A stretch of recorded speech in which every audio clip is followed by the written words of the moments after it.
மிளகாய் செடியிலிருந்து ஒரு துண்டை கட் பண்ணி இனப்பெருக்கம் பண்ணுறது எப்படின்னு, அதாவது கட் பண்ணி ஒரு மரத்து மூட்டில் எப்படி நடணும்ங்கிறத ஓரமாக உங்களுக்கு சொல்லுவேன். அது மட்டும் இல்லை, ஆனால் நாங்கள் வந்து உதிர வைக்கிறத கையால் உதிர வைப்போம் பாருங்கள். ஒரு குட்டை ரகத்தை சார்ந்தது. இந்த மாதிரி ஒவ்வொரு காய் பழுத்த உடனே விளைஞ்சிரும். அப்போ உடனே பறிக்க வேண்டியதுதான். இதை பார்த்தீங்கன்னா ஒரு 15 அடி உயரத்துக்கு வள்ளியில் எவ்வளோ காய்கள் இருக்குது அதை உங்கள் கூட இல்லை. ஹாய் ஃப்ரெண்ட்ஸ், அனைவருக்கும் வணக்கம். நீங்கள் பார்க்குறது வந்து மிளகு, அதாவது பிளாக் பெப்பர். பாருங்கள், நான் தென்னை மரத்தில் படர விட்டுருந்தேன். ஒரு தென்னை மரம் கட்டாயம் முறிக்க வேண்டிய வந்துருச்சு. அதுலேருந்து எடுக்கப்பட்ட அந்த வள்ளியில் இருக்கக்கூடிய அந்த காய்களை எவ்வளோ இருக்குன்னு பாருங்கள், உங்க கூட ஷேர் பண்ணுறேன். தொடர்ந்து வீடியோவை பாருங்கள். நீங்களும் கண்டிப்பாக மிளகா நடுங்க. ஒரு லைவாக தான் காயை பறித்து ஷேர் பண்ணதை பாருங்கள். எவ்வளோ காய்கள்னு பாருங்கள்.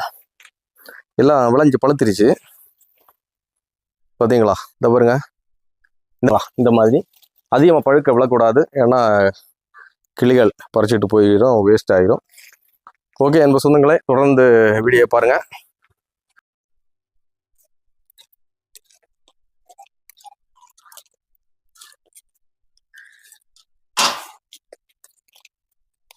ஒவ்வொரு கொப்புலையும் ஒவ்வொரு கிளையிலையும் எவ்வளோ காய் இருக்குன்னு பாருங்க. இது ஒரு கிட்டத்தட்ட 4 இன்ச்சு 5 நீளத்துல தான் இருக்குது. இதை விடவும் பெருசா நீளமா காய்க்கக்கூடிய வேற ரகம் இருக்கு என்கிட்ட.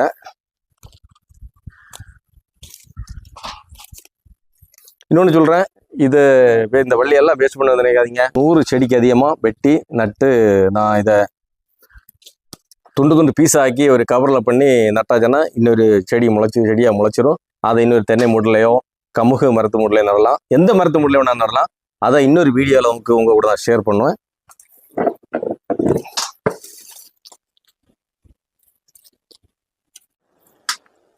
அன்பு சொந்தங்களே, இது ஒரு அரிய காட்சின்னு சொல்லலாம். நீங்கள் மரத்துல இருந்து இப்படி எவ்வளோ பார்க்க முடியாது பாருங்க.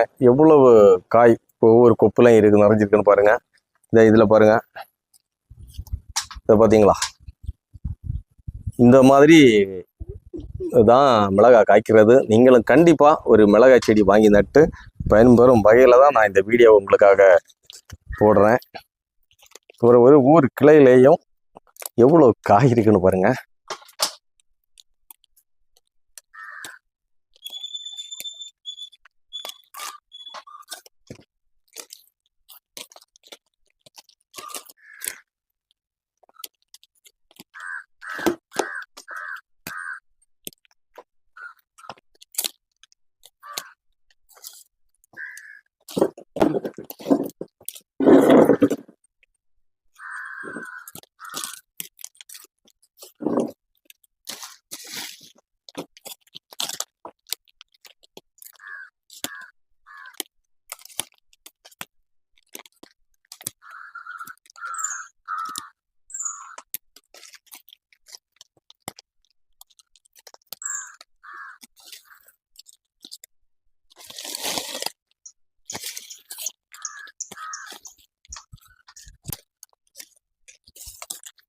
அன்பு சொந்தங்களே, இந்த அளவுக்கு மிளகாய் எப்படி காய்க்குங்கிறது உங்களுக்கு சில வேளை நிறைய பேருக்கு தெரியாது இருக்கும். அந்த அளவில் உங்களுக்கு நான் ஒரு கிளை வள்ளியை எடுத்துகிட்டு வந்து காமிச்சேன். இதை பாருங்க, எவ்வளோ வள்ளியை நீங்கள் பார்த்தீங்க, இவ்வளோ வள்ளியிலேருந்து எவ்வளோ காய் கிடச்சுன்னு பாருங்க.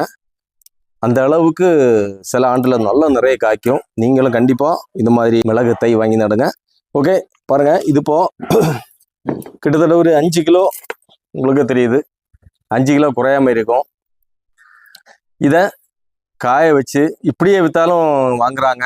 காய வச்சு எடுக்கும்போது ஒரு கிட்டத்தட்ட ஒரு 1.5-2 கிலோ குறையாம கிடைக்கும். நம்ம கேரளாவில் எல்லாம் நீங்கள் மீடியாவில் பார்த்துருப்பீங்க.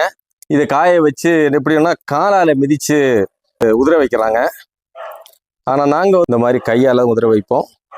இது இன்றைக்கே வெயிலில் போடுவோம். வெயிலில் ஒரு வாரம் காய வைக்கணும். காய வச்சுட்டு சாயங்காலம் எடுத்த உடனே அப்படி சிம்பிளாக இதை பாருங்கள், இந்த மாதிரி வந்துடும். நாங்கள் எப்போவுமே காலால் மிதித்து உதிர வச்ச கிடையாது. இந்த மாதிரி உதிர வைப்போம். சரியா?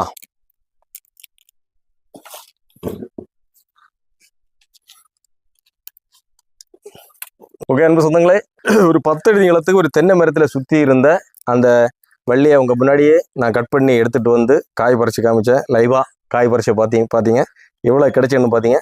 கண்டிப்பாக நீங்கள் பிளாக் பெப்பர் தை வாங்கி நடுவீங்கன்னு நம்புகிறேன். ஓகே, இனி அடுத்து உங்களுக்கு அது அந்த கிளை வள்ளியை கட் பண்ணி இந்த மாதிரி இருக்குல்ல, இந்த கிளை வள்ளியை துண்டாக்கி அதை இந்த பிளாஸ்டிக் கவரில் அடைச்சி சேல் பண்ணுவாங்கல்ல, அந்த முறையை உங்களுக்கு சொல்லுவேன். கண்டிப்பாக வீடியோ மறக்காமல் பாருங்கள்.